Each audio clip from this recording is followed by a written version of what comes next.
Hello, hello. Can everybody hear me? Yeah. Yes, sir. Hello, how you All right. doing? All right. So, Good morning. I mean, morning. good afternoon. Good afternoon. Good Good afternoon, afternoon. Coach. Afternoon. I'm looking forward to coming up there and being with y'all. I know. Oh, we are so looking forward to I'm having excited. you. Uh, Yes. the doctor cleared me to travel. So I'm actually Excellent. I'm gonna be in Houston with Carrie.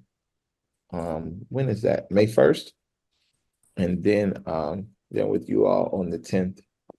Then no, Dallas. I'll be in Dallas. You'll be in Dallas on the 11th and with us on the 10th. Actually, I'm gonna be in Dallas twice. So I'll be in Dallas the Oh, first, and then I'll Ah, come there on the 10th. look at And I have to you, go back to world Dallas that traveler. night. Yeah. Hey coach, this is Dr. Sherman. I'm in Dallas. So are you here for a event of some sort or hmm oh, I didn't know about it. Could you give me more information so I can try to meet you? Yeah, yeah. We can coordinate. Um it'll be May 1st. I get there on May 1st, and I'll reach out on Facebook. Yes, Well, Coach, message I'm me here. so that I can apply. I'm here. Hey, Coach, how you doing today? Hey, how you doing? I'm doing good. I'm here in the Dallas Fort Worth area as well, Oh, so for kind of real? Who else yes, in nice, Dallas? nice. sir. Who else in Coach, Dallas? I'm in Dallas as well, Brandy Williams. Oh, okay. Well, he got a whole Dallas delegation. And we got a whole chapter down there. I see. Well, y'all message me on Facebook and check y'all calendars because we might be able to connect um on Wednesday the 1st. Sean, where is it? Sean, don't nobody know where Garland, Texas is. Is that close Dallas to folks Dallas? know. Yes, I know where Garland, Texas is. It's not far from where I am in Plano. Oh, So, Yeah, it's mhm. for the Dallas folks. Oh, I oh, know somebody in Dallas folks know it. Plano. Dallas folks know it. Okay, okay, okay. Yeah.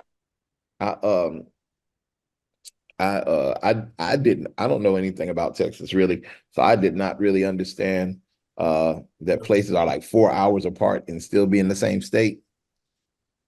Uh but I think Carrie had to educate me a little bit. All right, all right. So I want to share some strategy with you all. I got a call today. Everybody okay? Everybody can hear? See me real clear? All right. And so today I got a phone call about a grant that I requested for 180,000. Um, they funded half of it. Well, they're recommending me to be funded. And so some grant applications, this one is a capital grant. I want them to renovate the building that the city gave me. Mhm. I want them to, I wrote a grant to get some renovations done to it. But because it's a historic place, it requires like special care. So we wanted an HVAC. It has to be specially done. You can't put anything on top of the building. The building is elevated, so you can't put anything under the building. Nothing can be on the floor. So they actually have to build a structure outside to hold the HVAC, and then put this ductwork in the ceiling, et cetera, et cetera.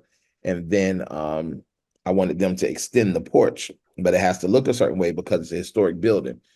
Um, this is the process on how we did that. This grant came from the Tourism Development Authority. Now, I instructed all of you as part of your homework to contact your Tourism Development Authority and to find out which grants they had available. Today, we're going to utilize some of that information as I kind of show you my process and what happened. All right. So the TDA receives tax money from hotel usage. So when people stay in hotels, part of that money goes into a pot and it comes back in the community. And the TDA has the ability to share that, has the ability to direct that money. So our TDA has two different grants. One of them is called the Tourism Product Development Fund. The other one is called the LIFT grant. I don't know what LIFT means. It's some kind of acronym, but this money goes back into the community in a very specific way. Your TDA in your area, in your neighborhood, they have money and they can send it back into the community in a very specific way. Not only do they have money that they can give back in the form of grants, but they also have the ability to do contracts. So if you have a for-profit business, you can actually become a vendor with the TDA and sell your product and services to them. You can also sell through them. When I say you can sell to them, that means that they can purchase your stuff for them. So if they want to give out gift baskets to their visitors, they can purchase the things that go into that gift basket. They can purchase that from you. You can also sell through them, which means that they will advertise for you. They will refer people to you. The TDA can also, they all have marketing budgets where they advertise, come to Las Vegas, come to Chicago, come to New Jersey, come to Asheville. They have a marketing budget that they use to send people out to convince folks to come. So when you think about your event, do not only think about your event as a local event. Is there anything about your event that would attract people from outside of your area? Is there anything about your event? And the way that you want to think about it is what things about your city are currently being advertised? Is it a historic area? Do they have a good sports team? Asheville celebrates nature and wellness. If you just don't know what your city advertises, you can look up the marketing plan of your TDA and they will tell you. So I see Dr. Sherman, for example. So Dr. Sherman, she's a mental health doctor, mental health therapist, and in her practice, she's supporting people, and she has special skills and has already developed a specialty in supporting African American women, and she's able to support them even if they don't have insurance. So part of her nonprofit would be to raise money to support them. We've also talked about some of the extra things that they need. But what if Dr. Sherman had a health and wellness day that was for the whole community? Now, are you in Columbia, South Carolina? Where are you at, Dr. Sherman? Arlington, Texas, right? Arlington, Texas. Dallas Fort Okay. Worth place. Okay. All right. Well, I don't know very much about Arlington, Texas. Do you know what is advertised about Arlington? I can probably look it up. Oh yeah, Arlington houses the Texas Rangers. Arlington houses the Dallas Cowboys. Arlington is the entertainment district for the DFW area. It's got all the big entertainment hub that sits right in the middle of Dallas and Fort Worth. All right. So if I were doing an event, can you all see my screen? Did I share? Not yet. All right. Can you all see my screen? Yes. Yes. All right. So if I were doing an event in Arlington, Texas, and I were Dr. Sherman, what I would do is entertainment and wellness, arts and wellness, or arts, culture, and wellness. And I would invite local artists that are on the circuit. Now, these would not be just local artists that are singing on the corner, on the side of the road. I'm talking about people that perform for the nonprofit events, people that that get the attention of city council. All right. So here's their thing. Oh, okay, yeah. So and I would make sure that I reached out to this organization and asked them for sponsorship. Okay. So when you package your event, you want to package it so that it attracts the people that visit Arlington. Mm-hmm. Things to do with kids in Arlington, maybe I mean, if they have it this high up on their screen, is very important. Okay. So maybe it's kids wellness in Arlington. A World of Wonderful located in the is World of Wonderful a thing? Like It is looks that a like, place? well, it's connected to the probably Six Flags. So Six Flags is here, and they're just now getting ready to launch. They launched a whole entertainment district under Globe Life Field with the Texas Rangers. So that's what that's looking like. That Oh, is. Yeah. okay. All right. Lowe's Hotel just opened up a little bit ago. They have just all of this is centralized downtown Arlington. All right. That. Yeah. Yeah. Hmm. So there should be some wellness product. All right. Right. So you see this And spa and salon. I mean, okay, so what fight or argument can you do to try to get this, get this case win or either, Uh, oh, less of time? okay. Yeah. So you want to think about what's going on there in Arlington and how you can fit in, how you can celebrate it. You don't have to be the one to do the thing. You can actually be the one to bring people together. Okay. All right. So the event, it might just be a Saturday afternoon Hmm. from 12 to 4. Okay. And when you do the event, you're letting these people know, the Visit Arlington people, you're letting the city council know, you're letting everybody know, and you're asking them for sponsorship. Okay. Okay. Coach, do you have is there a letter inside of Grant Suite for like a sponsorship template? A letter that Yes. you can use? Mm-hmm. Okay. Yeah. There's a sponsorship letter, and I use the same letter for everything. Okay. I use And the same letter so for everything. inside of Grant Suite, just search sponsorship letter. Yes. Okay. Yeah. Yeah. Just search sponsorship letter. Um, and the thing that's going to give you the edge over everybody else is if you connect with these Visit Arlington people. Okay. And now I just had a meeting this morning with the economic development coordinator for the city of Uh-huh. Arlington. Mhm. Would she tie into that in any way? Because she says she's for the for-profit businesses.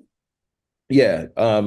She doesn't tie into it except she knows who the contact person is.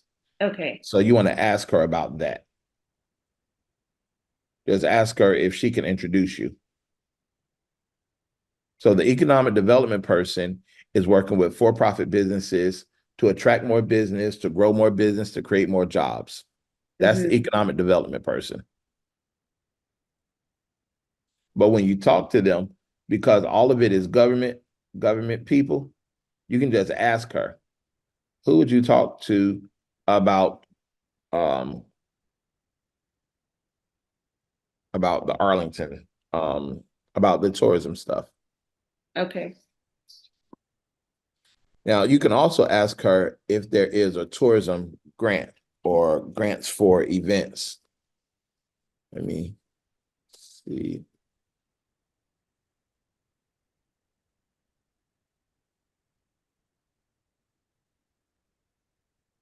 Is it Arlington County? Tarrant County. Yeah, Arlington is in Tarrant County for Dallas. How do you spell Tarrant? Tarrant. You should contact these people, ask them about, well, that's arts. Contact them anyway and ask them about it.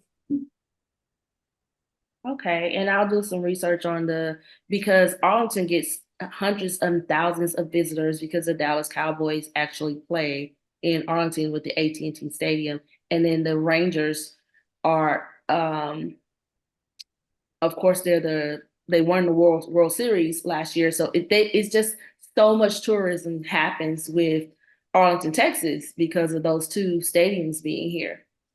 And then I was sent a list of all of the like huge upcoming events for the city of Arlington. Mhm. From a gentleman from the Chamber of Commerce. He sent out the entire list happening across 2024. Yeah.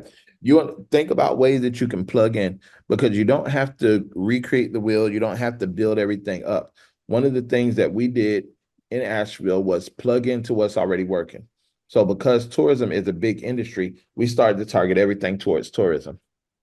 Okay. This specific grant, it looks like it expired.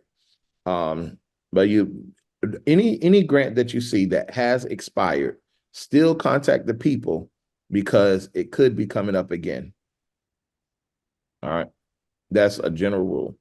So this grant is a one-time grant of up to $20,000 to a Texas-based business in arts, entertainment, and recreation, food service, and drinking places, blah, blah, blah.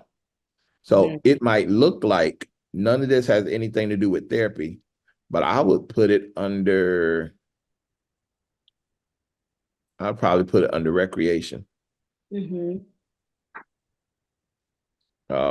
And I'm sure there are maybe some activities that you have, strategy that you use, that they might not be deep levels of therapy, but it's something that promotes health and wellness, that would also introduce people to what you do in your practice. Does this make sense? Yes, because if I'm expanding the practice for the second program that I'm offering called Serve, and that is like that would go into like food services and stuff like that, because we're trying to target the food deserts. Mm-hmm. Yeah. So that's what you do. You have to find something in your city that is important to the city, not important to you, because the city doesn't know you, they don't care about you. You have to tie into something that's important to them, and then they'll give you money to do what you do. All right. Okay. Thank you. All right. Let's move on. So I got the call today from the Tourism Development Authority, and they said, it's not official, it's just a recommendation, but the committee is recommending that they fund the project. Their recommendation was like 70 something thousand dollars. The project as a whole, I think it's going to cost like 150 or so. So it's roughly half. Whenever that happens, I have to go and raise the rest of the money. But this is how you do that. This is why grant stacking is important. You take the grant that you have been awarded. You do not have to have received the check yet. All you have to have received is the grant award notice, them saying, we will give you this grant. Once they say we will give you this grant, you go back to the funding sources, even the ones that you have already applied to and they passed their deadline. You know what I'm saying? You applied and you're waiting to hear back. Reach out to each one of those funding sources. You can send them an email. Do not put it in the CC, put it in the BCC. So it's a blind carbon copy. The blind carbon copy allows you to send it to everybody, but they don't get to see each other's names. There are some times where you want them to see each other's name, other time when you don't want them to see each other's name. So you put all of your potential grant application people, put those in the BCC and send them an email that says, good afternoon, good evening, whatever. Thank you for the opportunity to apply for your funding.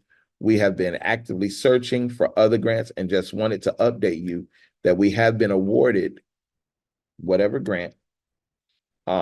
We would like to use this as leverage to be paired with the grant that you all are offering if we are chosen.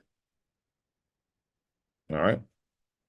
Again, you put it in the BCC so that they do not see each other. I'm typing it into the chat. So I put this in the chat. Okay. So this is something that you can say. You can always switch up the words to make it yours, make it conversational. This is how I talk. And so write how you talk. You don't want to get tripped up on stuff, but also it's just an email. It's not the end of the world. It's not a contract. It's not a term paper. They're not going to grade you for it or anything like that. Okay. All right. So what they said to me this morning, they said the committee is recommending your program, your project to be funded. It's going to be voted on. Once it gets voted on, then we'll contact you. Once it gets voted on by the county, I think it's by the county commissioners. Once it gets voted on, then they'll contact me and go through the grant agreement. So a grant agreement is when you actually go into contract. All right. So the first thing you have is a grant proposal. That's where you answer the questions. Once they have awarded you the grant still is not legally yours. Okay. It's just saying we want to give you this money. After the grant proposal, then they do the grant award. The award is just a notice that we want to give you this money. But it's not real until after you sign a contract. It's not real until after you sign a contract. It's not real until after you do what? Sign a contract. Okay. Right. So they're going to offer you a grant agreement. That agreement is the contract. They're going to use it to track their spending. They're also going to use it to track your outcomes. And this is where you will, this is where y'all will negotiate on what you can do with the money they gave you. So the company called me today, the tourism folks called me and said, the committee has recommended you to be funded, but we did not fund your marketing budget. So we removed $10,000 because we cannot cover marketing, but we can cover everything else. And then she asked, can you still do it with what we gave you? And of course, the answer is yes. Well, sometimes you will receive an email from a funding source that says, you requested 100,000, we're going to award you 50,000. Which outcomes do you think you can achieve with what we gave you? This is your chance to negotiate. And a lot of times, Black people, and especially Black women who are accustomed to doing more with less, this is part of the structurally racist society, structural racism, systemic racism. It is also part of inequities in America, that the people that have been walked over get accustomed to being walked over. And so they permit themselves to be walked over. Sometimes they even endorse it. And they say to other people, well, why you ain't let them walk over you? There are even schools of thought outside of the Blackness conversation. There are also schools of thought that talk about how women are harder on themselves than men are. Women are actually harder on each other and harder on themselves than men are. They are more judgmental to themselves. And sometimes there are women that don't even work with other women because the infighting is just so crazy. Now, from a sociological standpoint, I understand that comes from a male-dominated society. It's a strategy called divide and conquer. If we can get people to work against each other, we never have to worry about them working together. But what ends up happening, y'all, in the grant world is that Black women who are a double minority, I want y'all to hear me real clear, Black women who are a double minority. Why do I say who are double? Because if you're Black, you're a minority. If you're a woman, you're a minority. So as a Black woman, you are a double minority. And more than likely, you have been overworked and underpaid and undervalued. And what ends up happening is in the grant world, because you're superwoman, who's on that song? I'm not your superwoman. Oh, no. Early in the morning, I put breakfast on your table. She did all that. And make sure that your coffee has a sugar and cream. Your eggs are over easy. Your toast lightly. All that's missing. I like the song, but I'm not going to get caught up singing the song. Some of y'all are super women, and what you don't understand is that you are putting extra weight on yourself white-led programs do not do as much as you do, and they get more money. Why is that? It is because they don't commit to doing more. What ends up happening, and this goes directly against the imposter syndrome that some people have. We feel like we don't deserve the money, so we overperform or plan to overperform. I can do this and this and this and this. If you just give me $10,000, I'll do this and this and this and this and this and this.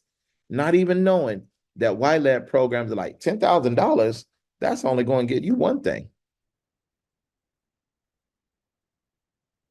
But because Black women in America have learned how to make $1 out of 15 cents, have figured out how to stretch and make ends meet, we end up at the opportunity of agreement, we end up putting those shackles on ourselves. And it's not right. Yeah, Brent, folks being told to overperform. Yeah, it happens. It happens so often. So this is how you counteract that. The first way that people don't do, you can simply ask.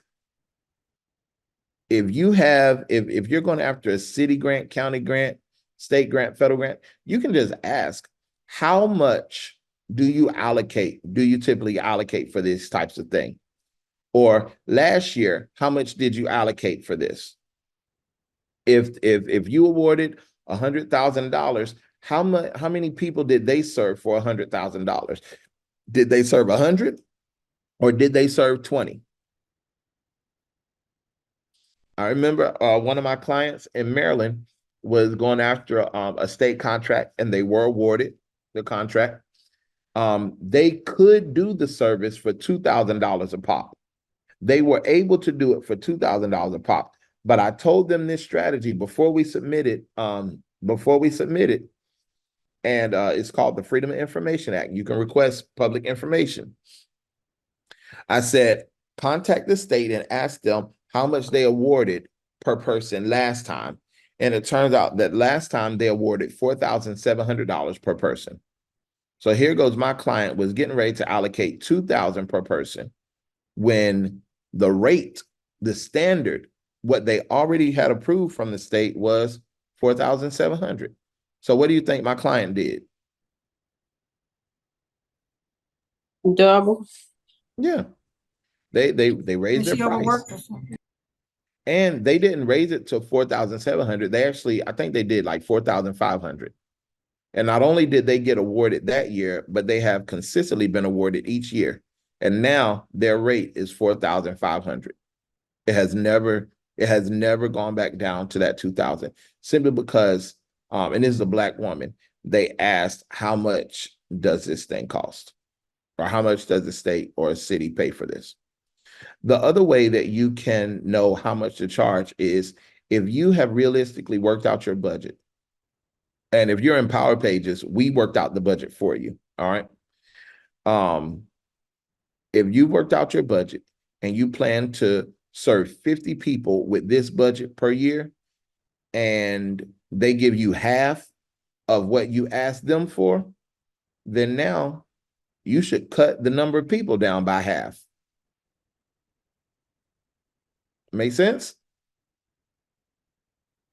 If you promise to serve 100 people for 100,000 and they say we give you 50,000, then in that grant agreement, you want to change the outcomes because they're going to ask you. You want to change it and take it down to 50. They will not look down upon you. It will not be a bad thing. It is to be expected. You get what I'm saying? Yeah, and it's so funny when you said that at first, the first thing came, sure, we could do it for two. You know, in my mind, honestly, I was thinking, yeah, you could do it. But yeah. Yeah. Right. I remember when I learned this lesson over and over again, more and more in deep levels. About 4 or 5 years ago, I was invited to apply for a grant. Now, the grant was all but promised to us, but we all still had to write it. All right. Everybody had to still write it. And the company had a technical assistance agency. And so they said, the grant was to fund one position. And I said, okay, one position, $40,000. So I wrote the grant for $40,000. And the technical assistance company, they said, no, that's not how you do that. I said, well, what do you mean? They said they'll fund one position. The position is being paid $40,000. And they said, no, that's not how you do it. I said, well, how do you do it? She said, well, you have to think about everything. All right. All right. Can you all see my screen? Yes, sir. Yes. All right. She said, that's not how you do that. I said, what do you mean? This is what she said.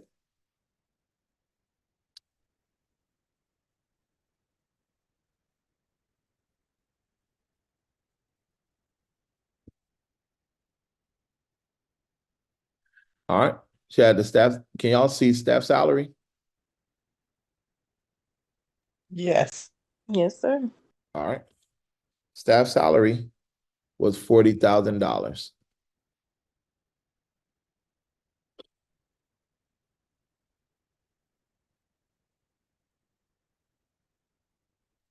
Then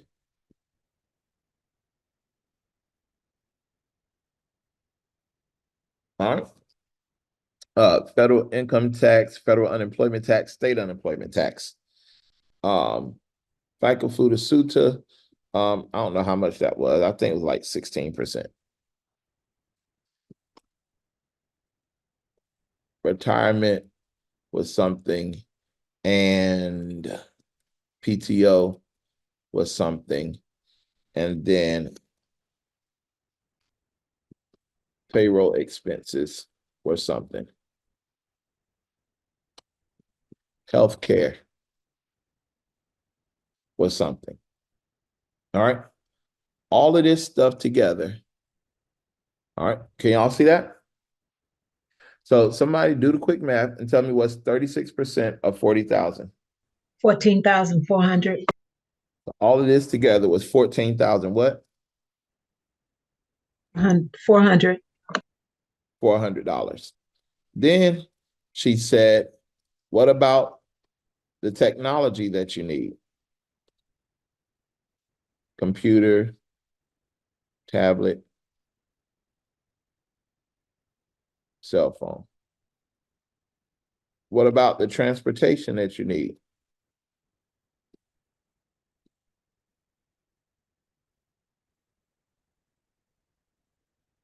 Then what about supervision?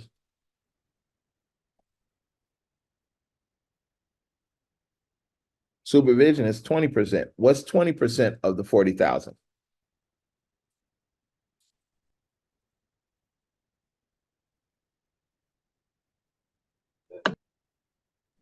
8,000.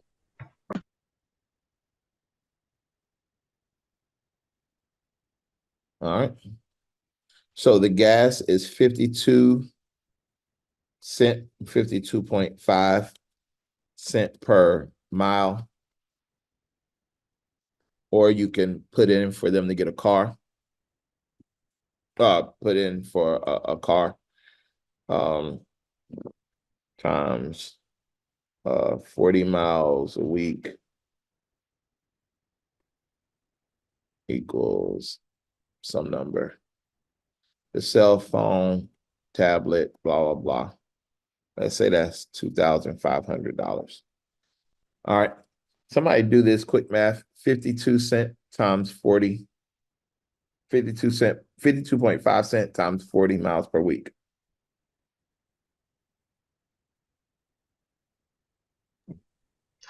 Give me that number. Anybody going 2,100? right? 2,088. You got 2008, I got 2010, 100. 52 times 5 times All right. So now, 100. Yeah, I got 2,100. okay, let's do 2,100 for easy math. Now, what you do is add up all of these numbers. 40,000 plus 14,400 plus 22,000, blah, blah, blah, 2,500 plus 2,100 plus 8,000. And what is that number?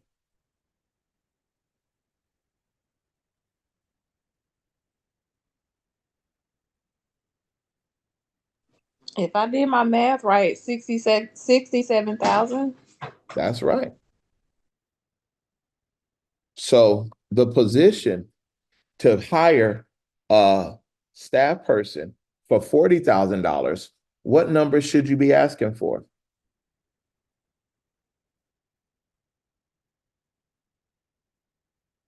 The 67,000. That's right. Yeah, 67,000, absolutely.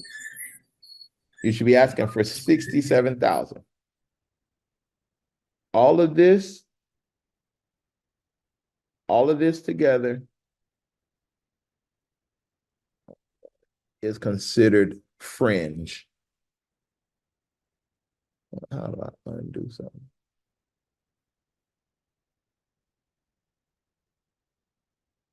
I don't see my undo button. Oh, there it is. Let's see if I can make my line bigger. All of this is considered fringe. All this is considered fringe. And it normally adds up to somewhere between 30,000 and 30% and 36%. Supervision is always 20% because you need somebody to supervise the person. All right. Your transportation, that number is given to you every year by the GSA. The only number that you have to make up or come up with on your own is a cost of whatever technology is needed.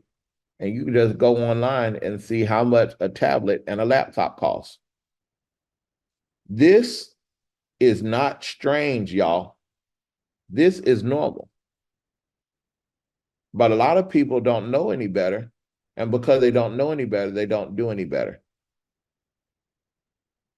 So a $40,000 position actually costs how much money? 67,000. 67,000. The last part of this that you see is supervision. The reason that I use 20% is because the standard for supervision, there should be one supervisor to each 5 employees. The ratio is 1 to 5.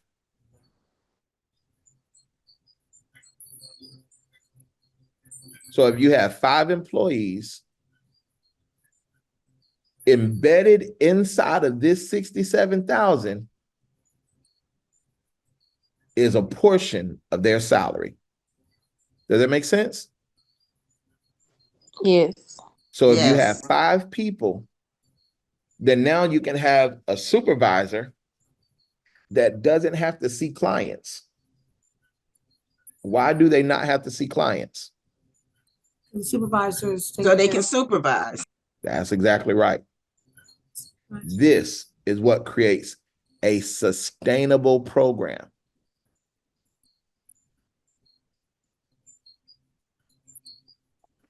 OMG, that's you know what? That is such an eye opener probably for any business, because even when you're looking for work and you're thinking, why are you gonna just offer a person this amount? And you never really think about, wait a minute, they gotta pay a supervisor for you and a supervisor. You just don't even think about their other costs if you're on the side of the employee. Yeah. Right. You're like, what Well, the yeah, heck? it's true. It is very true. You're exactly right.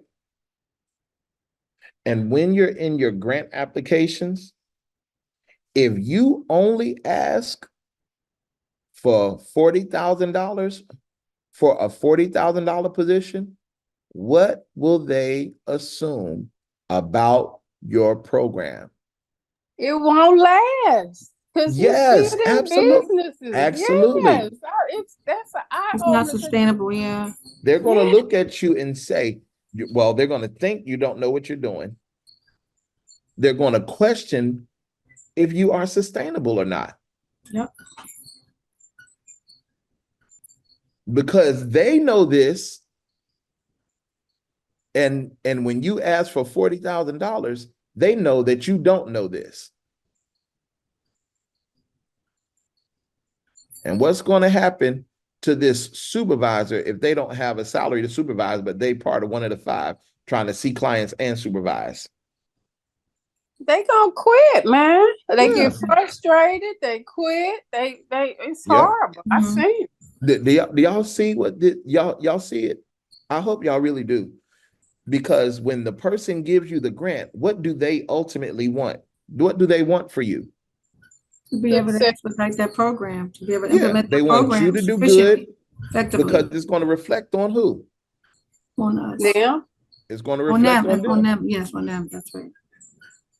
So in your grant application, when they ask about sustainability, Mhm, you want mhm. to talk to them about the money that you're going after. That's the other grants. You want to talk to them about the money you have allocated for this. And you want to talk to them about your staff.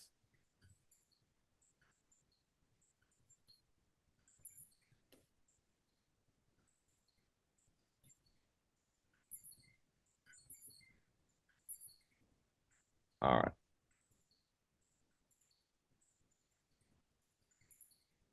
This is what creates a sustainable program.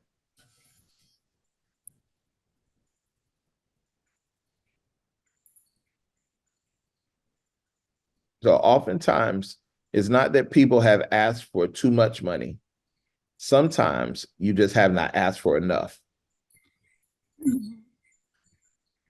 Now, what if the grant is only $10,000? It doesn't matter. You still describe everything and you just say to them, this position costs us $67,000. We're only asking you, if their maximum is 10, we're only asking you for 10. Oh, okay. Wow. So you don't come down to them. You let them know, hey, this is what it costs. I'll take your 10. That's exactly right. Yeah, This is what it that's costs. that's You got 5 on it. Come on, put that's something on what it. I'm talking about. But You don't come down to them. when you Let them describe this 60,000, don't change it. Like whatever it costs, it costs. You get what I'm saying? Yes. If they are only able to give you 5,000 on it, Mhm. okay, put 5 on it. If they're able to give you 20 on it, put 20 on it. Okay. Right, sounds good.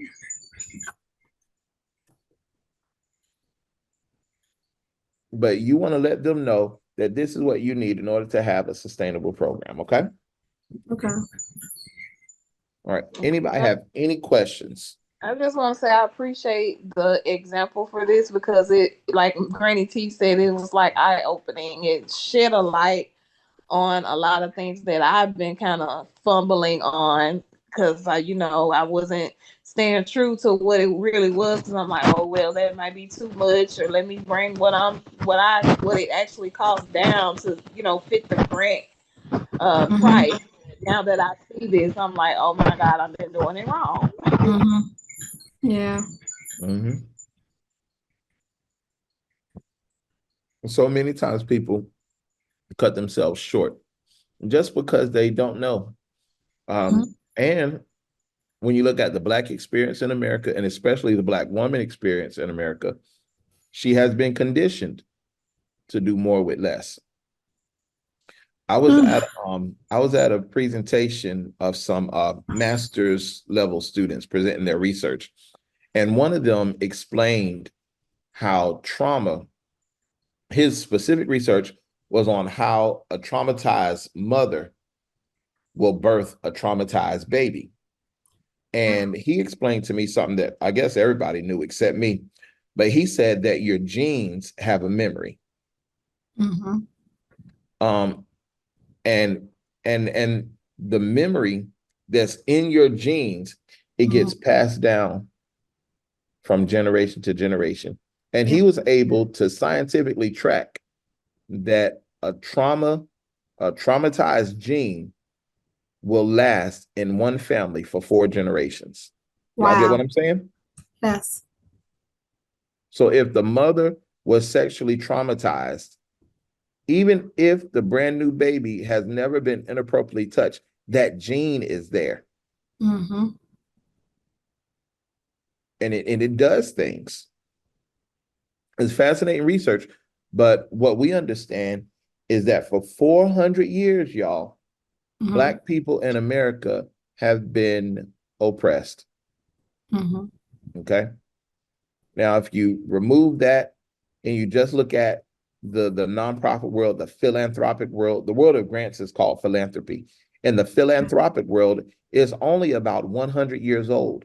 It was during the Industrial Revolution that the 5 ruling families started to give money back. And they were really just competing with each other to brag on who could give away the most money. Wow. It's not that they cared so much about it. It's that Mm-hmm. they were already bragging about who could make the most money, the Rockefellers, the Morgan Chase, and all those families, right? Vanderbilts. They had already competed with each other about who could make the most money. Now they were competing about who could throw away or give away the most money. And they started to hire their wives to manage this giving away of money. So if you go to any of the meetings for the Association of Fundraising Professionals, Mm-hmm. you'll see it's predominantly white women, older white women. Mm-hmm. Before you saw women really take their step forward in politics, you saw nationwide women who were wives of politicians raising money. It is historically what has happened. So if you don't want to consider the last 400 years, you would then just look at the last 100 years of philanthropic giving that never included Black people. Then it included Black men, and then it included Black women. And oftentimes they still haven't gotten a fair shake. Yeah, because I was just looking at an article talking about how they pretty much have put a stop to minority grant giving, something along those lines. And I'm just like, what? We barely was getting pennies at the bottom of the barrel. Now they want to say, oh, it's unconstitutional to do that. And I'm like, well, you guys have been giving unconstitutionally for a very long time. Yeah, now they scream about something being unconstitutional. Yeah. The other stuff they did to us wasn't unconstitutional. They targeted Black people for the foolishness. But the thing that she's referencing, it started when the Fearless Fund, who gives grants to Black women-owned companies, and they were only giving out a total of $20,000, not 20,000 each, a total of 20,000. Wow. To be broke up and split among folks. And it was expressly for Black women-owned companies. They're called the Fearless Fund. And some white person called it reverse discrimination and sued them. Yeah, I've seen that. I pray for that lady all the time because I know she's going through it. She's still in court behind this too. Yeah, and it's not fair. And they need a lot of support, a lot of encouragement. And I hope that as they come out of this even stronger and better, that there'll be millionaires and billionaires that give to them so that they can increase the amount that they were giving. Yeah. Increase it from 20 and give more. So that brings about the question I was going to ask about WBE, the MWBE minority certification. Yes. It makes a sense. I mean, so that it's worth going to get that, right? Because they're Oh having yeah, a yeah. workshop here Those in the Miramar. MWBE, the hub Uh-huh. certification, all of Okay. those things are important because Okay. states have money and projects delegated. Yeah. Yeah, they I do mean, here. set Well, Coach, aside. how This do can only go to a woman-owned company, and Well, y'all they're better having. believe how whatever do you don't sign up for, somebody else will. Yeah, Not they're having. only I, I done tried that, been there, done that, and for the services for the drug testing, that we had did like disparity studies because they in the state of North Carolina, they don't have a certain amount that goes to services. So we've been discriminating for a long time and still can't get up in it like we supposed Oh, to. there's somebody I need to introduce you to then.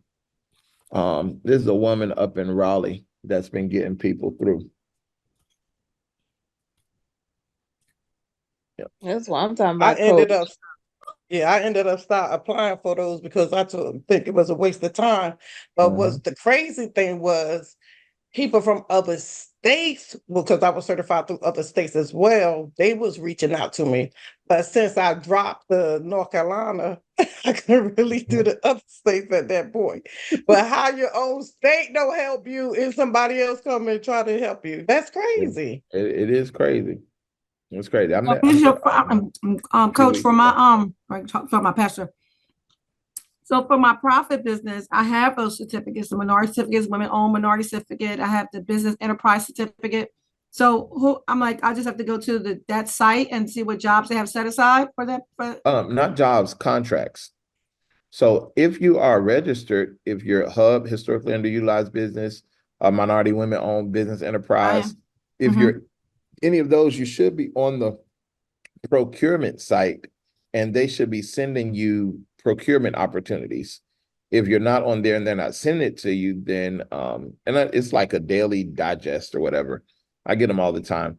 But you should go and search out contract opportunities. Okay. Yeah, because I have both of them. I just got approved for both of them. And if you your local SB, your Small Business and Technology Center, SBTDC, they should be able to help connect you with people too. Okay. Yeah. I'm going there. All right. Any other contract? I mean, any other contracts? Any other questions? I do have a question, but can I ask the question afterwards? Yeah.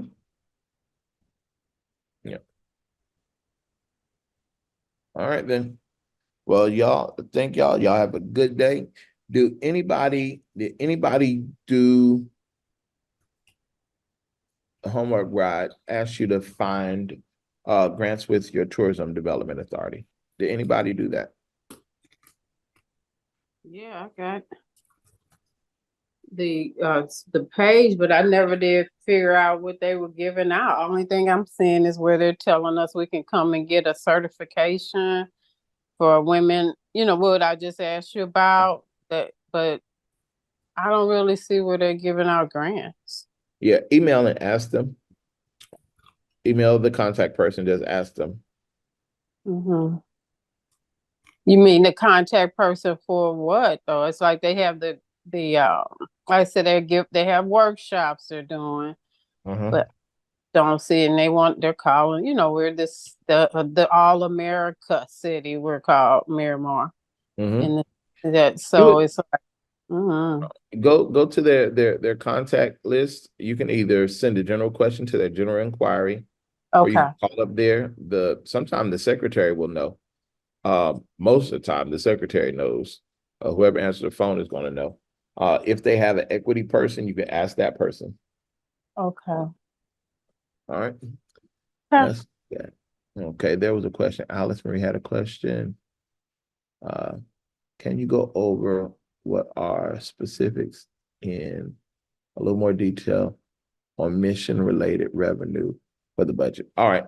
On your organizational budgets, they have mission-related revenue. If you were like Habitat for Humanity and you have a thrift store, The people in that thrift store are working on job skills. So that means that your thrift store is related to your mission, and it's considered mission related revenue. If Okay. you were, you got it? I think so. So, if in that thrift opportunity they are teaching skills, building their skill set, then whatever people buy goes to the mission related revenue. Yes. Okay. Yes.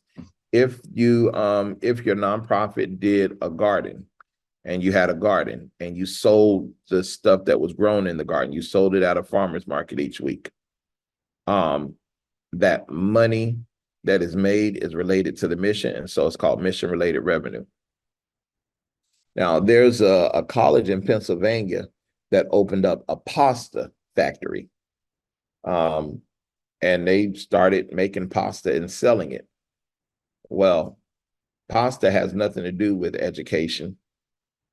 And so they actually get taxed on it. They pushed it forward as a business.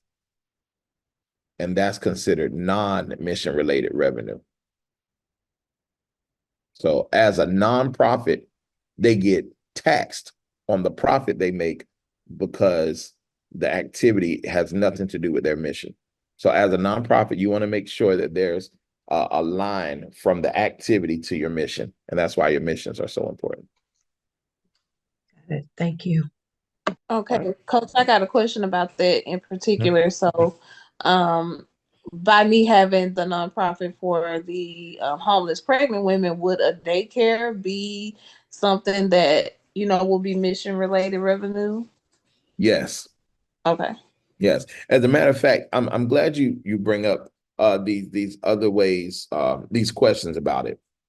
Some people downplay small stuff like your website, your program design, your mission statement. I just want a grant. I just want a grant. Well, the problem is that if you write a grant and it does not match your website, and it does not match your mission statement, and it does not match what you're actually doing on the ground, it could look like you're not actually a nonprofit. It could look like you're not running a charity. You just picked up a label so that you could defraud the government.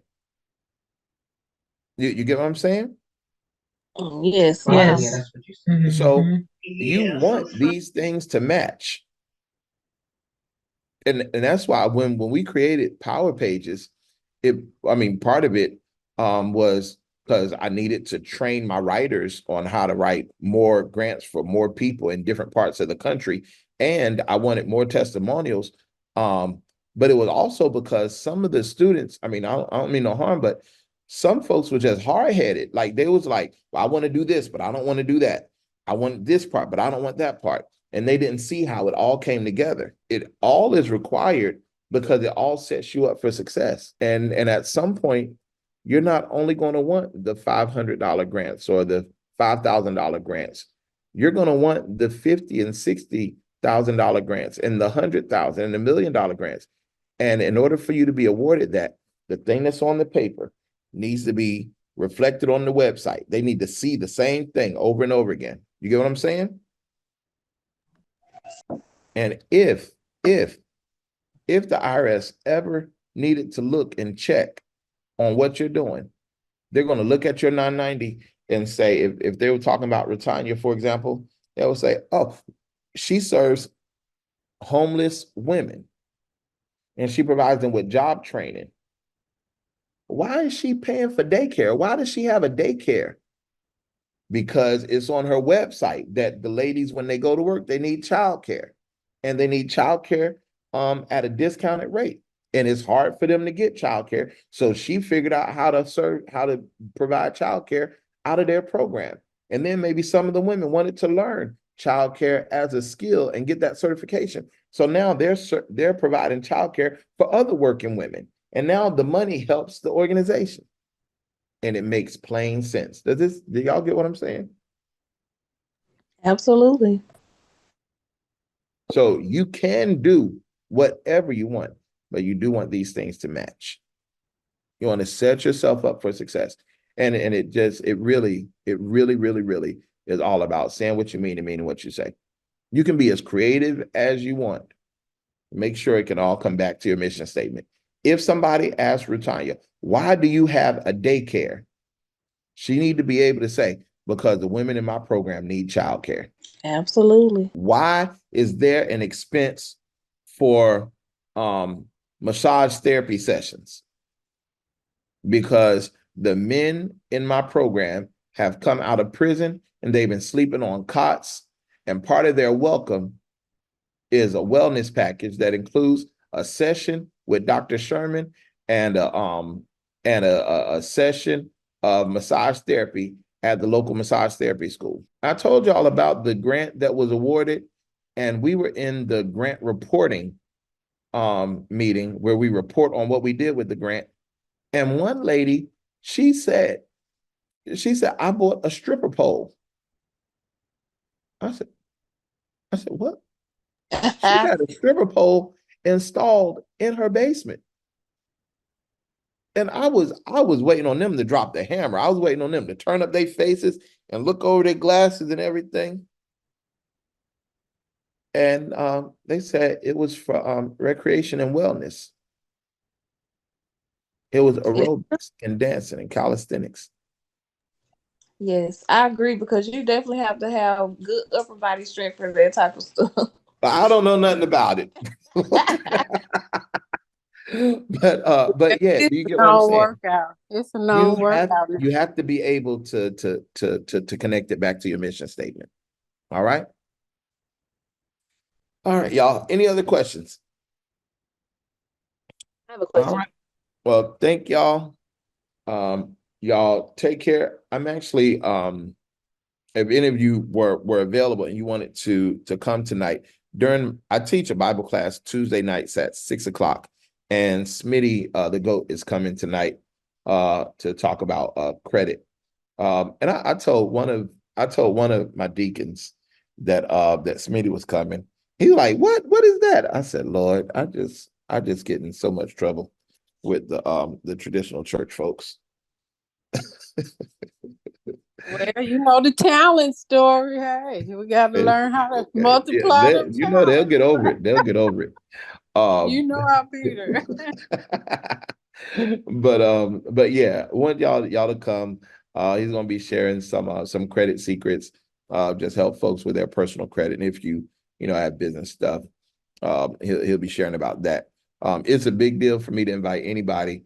I don't even broadcast my Bible class. It's really just for the people that come.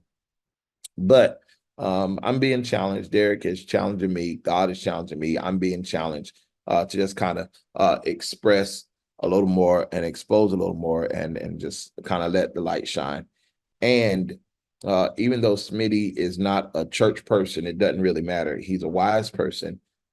He respects me, and he has something important to share. My Bible tells me that the whole earth is the Lord's and the fullness of the world and everybody that dwells in it. And so it's my job, just as a citizen of the world, and for me, my personal position in the kingdom is just to bring people together and bring good information to those who need it. So if you want to come, and just go ahead and I think you'll be able to click on the link. You might have to request it because it's not public. I don't know, Granny T, how'd you get in? Granny T just pop up anywhere and everywhere. Anywhere and everywhere. That sounds bad.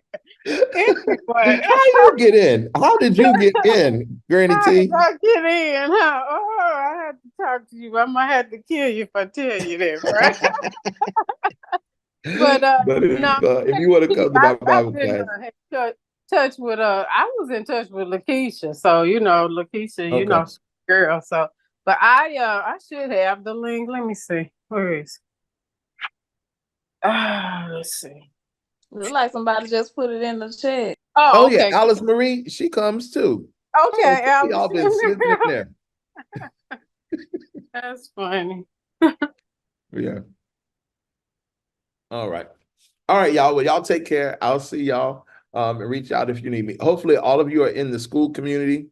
If you're not, you need to get in there, and and we got some amazing things coming up for you. All right, y'all take care. Absolutely. Thank you. Uh-huh. Coach, have a good day.